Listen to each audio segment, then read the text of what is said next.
الحمد لله رب العالمين والصلاة والسلام على سيد الأنبياء والمرسلين أما بعد فأعوذ بالله من الشيطان الرجيم بسم الله الرحمن الرحيم پڑھیے الصلاة والسلام عليك يا رسول الله وعلى آلك وأصحابك يا حبيب الله الصلاة والسلام عليك يا نبي الله وعلى آلك وأصحابك يا نور الله نويت سنة الاعتكاف۔ پیارے آقا صلی اللہ تعالیٰ علیہ وآلہ وسلم نے ارشاد فرمایا، تم مجھ پر درود پاک پڑھو، اللہ تعالیٰ تم پر رحمت بھیجے گا۔ صلو علی الحبیب صلی اللہ تعالیٰ علی محمد صلی اللہ تعالیٰ علیہ وسلم۔ بسم اللہ الرحمن الرحیم۔ ما كان لبشر أن يؤتيه الله الكتاب والحكم والنبوة ثم يقول للناس كونوا عبادا لي من دون الله ولكن كونوا ربانيين بما كنتم تعلمون الكتاب وبما كنتم تدرسون ولا يأمركم أن تتخذوا الملائكة والنبيين أربابا أيأمركم بالكفر بعد إذ أنتم مسلمون۔ ترجمہ کنز العرفان۔ کسی آدمی کو یہ حق حاصل نہیں کہ اللہ اسے کتاب و حکمت و نبوت عطا کرے، پھر وہ لوگوں سے کہے کہ اللہ کو چھوڑ کر میری عبادت کرنے والے بن جاؤ، بلکہ وہ یہ کہے گا کہ اللہ والے ہو جاؤ، کیونکہ تم کتاب کی تعلیم دیتے ہو اور اس لیے کہ تم خود بھی اسے پڑھتے ہو، اور نہ تمہیں یہ حکم دے گا کہ فرشتوں اور نبیوں کو رب بنا لو۔ کیا وہ تمہیں تمہارے مسلمان ہونے کے بعد کفر کا حکم دے گا؟ ما کان لبشر، کسی آدمی کو یہ حق نہیں۔ یہاں بھی اکرام علیہ السلام کی شان کا بیان اور ان پر ہونے والے اعتراض کا جواب ہے، جیسے کہ آیت کے شان نزول سے واضح ہے۔ فرمایا گیا کہ کسی آدمی کو یہ حق حاصل نہیں کہ اللہ تعالیٰ اسے کمال علم و عمل عطا فرمائے اور اسے گناہوں سے معصوم بنائے اور وہ پھر لوگوں کو اپنی عبادت کی دعوت دے۔ یہ انبیاء علیہ السلام سے ناممکن ہے، اور ان کی طرف ایسی نسبت بہتان ہے۔ انبیاء کرام علیہ السلام تو اللہ تعالیٰ کی عبادت اور ربانی یعنی اللہ والے بننے کی طرف دعوت دیتے ہیں۔ اس آیت کی شان نزول کے بارے میں ایک قول یہ ہے کہ نجران کے عیسائیوں نے کہا کہ ہمیں حضرت عیسیٰ علیہ السلام نے حکم دیا ہے کہ ہم انہیں رب مانیں، تو اس آیت میں اللہ تعالیٰ نے ان کے اس قول کی تکذیب کی اور بتایا کہ انبیاء علیہ السلام کی شان سے ایسا کہنا ممکن ہی نہیں۔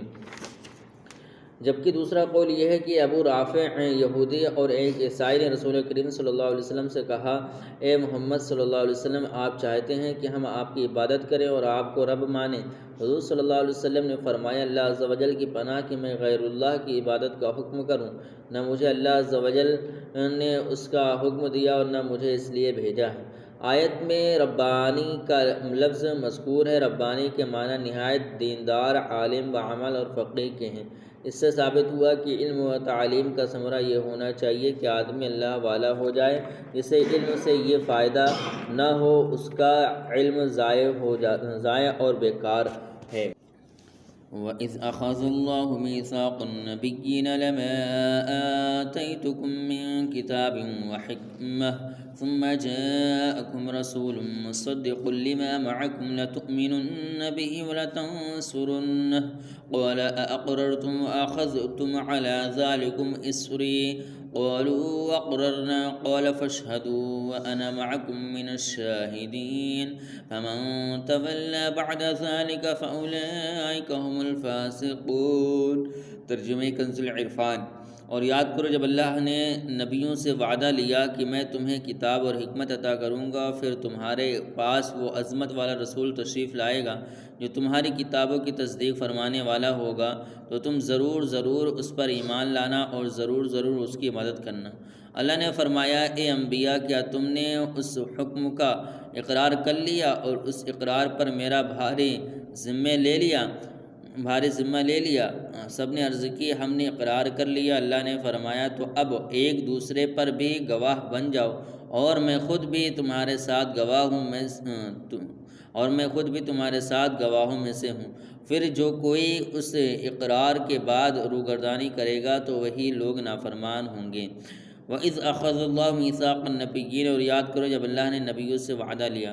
حضرت علی المرتضیٰ کرم اللہ تعالیٰ وجہ الکریم نے فرمایا کہ اللہ تعالیٰ نے حضرت آدم علیہ السلام اور ان کے بعد جس کسی کو نبوت عطا فرمائی ان سے سید الانبیاء محمد مصطفیٰ صلی اللہ علیہ وسلم کے متعلق عہد لیا، اور ان انبیاء علیہ السلام سے اپنی قوموں سے عہد لیا کہ اگر ان کی حیات میں سرور کائنات صلی اللہ علیہ وسلم مبعوث ہوں تو وہ آپ صلی اللہ علیہ وسلم پر ایمان لائیں اور آپ صلی اللہ علیہ وسلم کی مدد و نصرت کریں۔ عظمت مصطفیٰ صلی اللہ علیہ وسلم کا بیان، اس سے ثابت ہوا کہ ہمارے آقا و مولا حبیب خدا محمد مصطفیٰ صلی اللہ تعالیٰ علیہ وسلم تمام انبیاء علیہ السلام میں سب سے افضل ہیں۔ اس آیت مبارکہ میں نبی کریم صلی اللہ علیہ وسلم کے عظیم فضائل بیان ہوئے ہیں۔ علماء کرام نے اس آیت کی تفسیر میں پوری کتابیں تصنیف کی ہیں اور اس سے عظمت مصطفیٰ صلی اللہ تعالیٰ علیہ وسلم کے بے شمار نکات حاصل کیے ہیں۔ چند ایک نکات یہ ہیں، حضور صلی اللہ علیہ وسلم کی شان میں اللہ تعالیٰ نے یہ محفل قائم فرمائی ہے، خود عظمت مصطفیٰ صلی اللہ علیہ وسلم کو بیان کیا۔ عظمت مصطفیٰ صلی اللہ علیہ وسلم کے سامعین کے لیے کائنات کے مقدس ترین افراد یعنی انبیاء کرام علیہ السلام کو منتخب فرمایا۔ کائنات وجود میں آنے سے پہلے حضور اقدس صلی اللہ علیہ وسلم کا ذکر جاری ہوا اور آپ صلی اللہ علیہ وسلم کی عظمت کا بیان ہوا۔ آپ صلی اللہ علیہ وسلم کو تمام نبیوں کا نبی بنایا کہ تمام انبیاء علیہ السلام کو بطور خاص آپ صلی اللہ علیہ وسلم پر ایمان لانے اور مدد کرنے کا حکم دیا۔ انبیاء علیہ السلام کو فرمانے کے بعد باقاعدہ اس کا اقرار لیا، حالانکہ انبیاء کرام علیہ السلام کسی حکم الہی سے انکار نہیں کرتے۔ انبیاء کرام علیہ السلام نے اس اقرار کا باقاعدہ اعلان کیا۔ اقرار کے بعد انبیاء کرام علیہ السلام کو ایک دوسرے پر گواہ بنا دیا۔ اللہ تعالیٰ نے خود فرمایا کہ تمہارے اس اقرار پر میں خود بھی گواہ ہوں۔ انبیاء کرام علیہ السلام سے اقرار کرنے کے بعد پھر جانا متصور نہیں، لیکن پھر بھی فرمایا کہ اس اقرار کے بعد جو پھرے وہ نافرمانوں میں شمار ہوگا۔ اس آیت مبارکہ پر انتہائی نفیس کلام پڑھنے کے لیے فتاوی رضیہ کی 30ویں جلد میں موجود اعلیٰ حضرت امام احمد رضا خان رحمۃ اللہ تعالی علیہ کی تصنیف تجلی الیقین کا مطالعہ فرمائیں۔ افغیر دین اللہ یبغون وله اسلم من فی السماوات والارض طوعا وکرہا والیہ یرجعون۔ ترجمہ کنزُ العرفان، کیا لوگ اللہ کے دین کے علاوہ کوئی اور دین چاہتے ہیں، حالانکہ آسمان اور زمینوں میں جو کوئی بھی ہے وہ سب خوشی سے یا مجبوری سے اسی کی بارگاہ میں گردن جھکائے ہوئے ہیں اور سب کو اسی کی طرف لوٹایا جائے گا۔ اب غیر دین اللہ یبغون، کیا اللہ کے دین کے علاوہ دین چاہتے ہیں؟ ارشاد فرمائے کہ کیا لوگ اللہ عز و جل کے دین کے علاوہ کوئی اور دین چاہتے ہیں، حالانکہ آسمانوں اور زمینوں میں جو کوئی بھی ہے، فرشتے، انسان اور جنات، وہ سب کے سب خوشی سے یا مجبوری سے اسی کی بارگاہ میں جھکے ہوئے ہیں۔ فرشتے تو یوں خوشی سے فرما بردار ہیں کہ اللہ تعالیٰ نے انہیں پیدا ہی معصومیت پر کیا ہے، اور مسلمان جن اور انسان اس طرح کے دلائل میں نظر کر کے اور انصاف اختیار کر کے فرما بردار ہیں، اور یہ اطاعت و فرما برداری مفید بھی ہیں، جبکہ کافر کسی خوف یا موت کے وقت عذاب دیکھ لینے کے وقت گردن جھکا دیتا ہے، لیکن اس وقت کا ایمان قیامت میں نفع نہ دے گا۔ صلو علی الحبیب صلی اللہ تعالی علی محمد صلی اللہ تعالی علیہ